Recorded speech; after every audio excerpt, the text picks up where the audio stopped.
what is one very vital resource that should be available on all campuses for pregnant and parenting students to empower them to choose life and continue their studies? That's fun. Thank you for a fun question, by the way, because I like that thought experiment.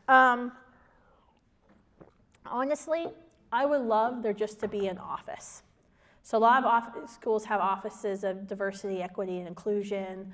The Title IX coordinator might be in that office.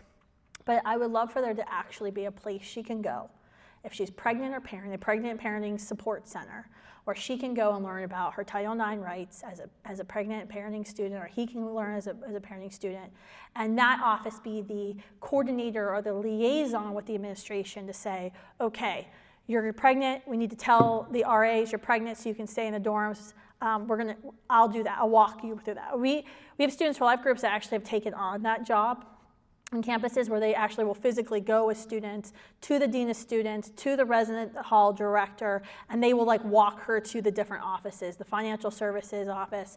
But it would be awesome to see it happen in one spot and have one coordinator who knows, especially a large school like UVA, everywhere you need to go, every person you need to go talk to. Say, okay, you're gonna have to take a semester off athletics. You need to talk to this person.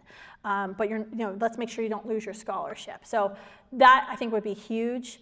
The two very practical things schools can do would be to have parenting housing. So a lot of larger schools, this is easier. They have graduate school housing or housing for married students. Sometimes they will allow a single unmarried woman, parenting student to live but that needs to be advertised. This is a much bigger problem in smaller schools, especially smaller private schools. The other tangible thing is daycare. Big schools usually have daycare facilities. They're often pretty expensive. I was at University of Florida, and their daycare on campus was actually more expensive. And I was reading an article about a student who transferred to the University of Florida because she thought, Florida State. She transferred to Florida State because she thought, they had she looked up on their website, they had all these things. She got to campus and found out when she went the first day she went to the daycare facility, it was a 15-month wait.